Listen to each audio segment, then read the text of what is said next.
Vamos allá. Hoy nos sumergimos de lleno en un tema absolutamente fascinante, el estudio del movimiento físico.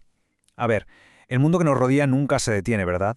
Y entender cómo y por qué las cosas se desplazan es literalmente la base para comprender cómo funciona el universo mismo. La física tiene un lenguaje súper preciso para describir este constante ir y venir, y en esta explicación vamos a descifrarlo paso a paso. Para empezar, planteemos una pregunta que rompe un poco los esquemas. ¿Existe realmente el reposo absoluto? Si nos sentamos cómodamente en el sofá a ver una pantalla, técnicamente parece que estamos en completo reposo. Pero ojo, porque la realidad es que en este mismo instante ese sofá y nosotros nos estamos moviendo a unos vertiginosos 107.000 km por hora con respecto al Sol. Una locura. El movimiento es siempre relativo, depende por completo del sistema de referencia desde el que miremos. Bueno, para organizar todo esto, este es nuestro plan de ruta. Empezaremos con el estudio del movimiento. Luego veremos la diferencia entre distancia y desplazamiento. Pasaremos a la rapidez, velocidad y aceleración. Después, repasaremos las ecuaciones cinemáticas básicas. Y por último, abordaremos el movimiento circular y los proyectives. Empezamos por el principio. Punto 1. El estudio del movimiento. Dentro de la física clásica, la mecánica es un mundo enorme, pero hoy nuestra gran protagonista es una de sus ramas, la cinemática. Básicamente es la disciplina que estudia cómo se mueven los objetos, pero, y esto es clave, ignorando por completo qué es lo que causa ese movimiento. O sea, da igual si el objeto pesa 1 tonelada o unos gramos, o si alguien lo ha empujado con todas sus fuerzas. Dejamos las causas para otra rama que es la dinámica. La cinemática es pura coreografía geométrica en el espacio. Pasamos al punto 2. Distancia frente a desplazamiento. A ver, aquí suele haber muchísima confusión porque en el día a día usamos estas palabras como si fueran sinónimos, y en física desde luego que no lo son. La distancia es lo que llamamos una magnitud escalar. Es un simple número que mide toda la longitud del camino que hemos recorrido. Sin embargo, el desplazamiento es una magnitud vectorial. No solo le importa cuánto espacio hay entre el inicio y el final trazando una estricta línea recta, sino que indica una dirección. Esa dirección lo cambia absolutamente todo.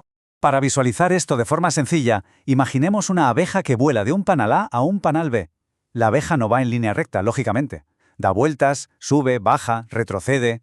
Toda esa ruta caótica, ese hilo invisible que deja a su paso, es la trayectoria.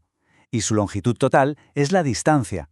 Pero si cogemos una regla y trazamos una única línea recta directa entre el primer panal y el segundo, ese vector directo, sin rodeos, es el desplazamiento. Llevémoslo a un caso real en las calles de Santiago de Chile. Imaginemos un viaje que arranca en la intersección de Copiapó y Nathaniel Cox. Resulta que la calle principal está cortada y hay que dar un rodeo por la calle San Diego. Al sumar todas esas cuadras extra, el cuenta kilómetros marca una distancia total de 400 metros. Pero si miramos el mapa desde arriba, el destino final está a solo 200 metros al sur de donde empezamos. Esos 200 metros hacia el sur son nuestro desplazamiento real. Un desvío tremendo afecta a la distancia, claro, pero al desplazamiento le da exactamente igual el caos del trayecto.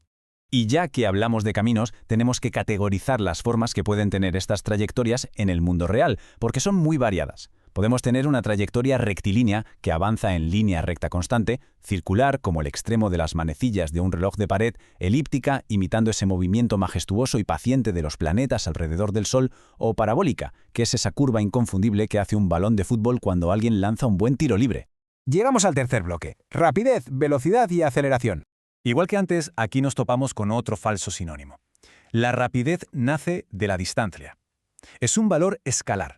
Ese simple número que vemos en el panel del coche, digamos 60 km por hora. Pues bien, el punto crucial es que la velocidad va un paso más allá, al incorporar, de nuevo, la dirección. Como nace del desplazamiento, la velocidad es un vector. Saber que vamos a 60 km por hora está muy bien, pero saber que vamos a 60 km por hora por hacia el este es una información muchísimo más poderosa. Y claro, ¿qué pasa cuando ese ritmo no es constante? Pues que entra en escena la aceleración. Se define simplemente como la medida de qué tan rápido cambia la velocidad en el tiempo. Pero ojo con esto, porque solemos pensar que acelerar es solo pisar el pedal a fondo y ganar velocidad. En física, frenar al llegar a un semáforo también es un cambio de velocidad, y por tanto es una aceleración con todas las de la ley. Lo fascinante de la aceleración es que es la única parte del movimiento que nuestro cuerpo percibe físicamente. Pensemos en un vuelo comercial. Si viajamos a una velocidad de crucero altísima pero constante, podemos servirnos un café tranquilamente sin derramar ni una gota. Nuestro cuerpo no siente que vamos a 900 km por hora. Pero ese famoso vacío en el estómago cuando arranca un ascensor, o el tirón brusco hacia adelante cuando el autobús frena de golpe, eso sí se siente. Son nuestras reacciones físicas innegables a la aceleración. Pasemos a la sección 4, ecuaciones cinemáticas básicas. Vamos a ver cómo encaja todo esto cuando lo traducimos al lenguaje de las matemáticas. El movimiento en línea recta se rige por estas 3 ecuaciones fundamentales. No hace falta memorizarlas, pero veamos qué hacen. La primera nos predice exactamente dónde estará un objeto calculando su posición. La segunda nos chiva cuál será su velocidad en un instante concreto del futuro. Y la tercera es un atajo buenísimo para relacionar velocidades, aceleración y distancia, saltándonos por completo la necesidad de saber el tiempo. Con este trío tenemos el movimiento rectilíneo totalmente dominado. Si aplicamos estas fórmulas en el eje vertical, aparece instantáneamente un protagonista universal, el 9,8 metros por segundo al cuadrado. Efectivamente, la aceleración de la gravedad estándar en la Tierra. En cualquier problema de caída libre o de un lanzamiento hacia el cielo, este número es el motor principal, actuando como una aceleración que roba velocidad si lanzamos algo hacia arriba o que la suma de forma agresiva si dejamos caer el objeto. Imaginemos esta dinámica paso a paso. Lanzamos una pelota hacia arriba a 15 metros por segundo. De inmediato, la gravedad empieza a tirar de ella hacia abajo, devorando su velocidad sin piedad. A medida que sube, va más y más lento, hasta que llega a un instante casi poético en su altura máxima donde la velocidad es exactamente 0. Se detiene por una fracción pequeñísima de segundo. A partir de ahí, la película se invierte y la gravedad la acelera hacia abajo hasta que choca contra el suelo. Y para terminar, la sección 5, movimiento circular y proyectiles. Cuando un objeto gira de forma circular, como la rueda de una bicicleta, lógicamente ya no va en línea recta, pero las matemáticas se adaptan de maravilla. Las ecuaciones que acabamos de ver siguen vivas y funcionando, solo que cambiamos los metros por ángulos. En lugar de contar la distancia lineal, medimos el ángulo barrido usando radianes. Así, una vuelta completa ya no es una distancia lineal que dependa del tamaño de la rueda, sino un elegante desplazamiento angular que equivale siempre a 2π radianes. Por otro lado, el vuelo de un proyectil en el aire es la combinación perfecta de 2 dimensiones trabajando a la vez.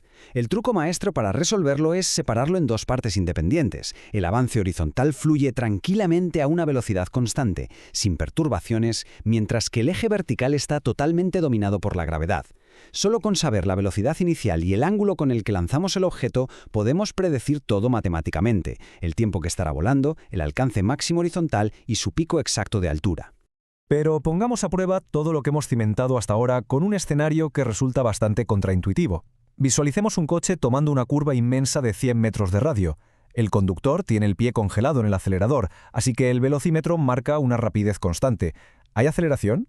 Pues resulta que al trazar la circunferencia, el coche cambia constantemente de dirección, y como la velocidad es un vector que exige una dirección fija, en realidad esa velocidad está cambiando continuamente. Y recordemos la regla de oro: cualquier cambio en la velocidad crea por definición una aceleración. En este caso, una aceleración centrípeta de, pongamos, 1,5 metros por segundo al cuadrado, que tira irremediablemente hacia el centro de la curva.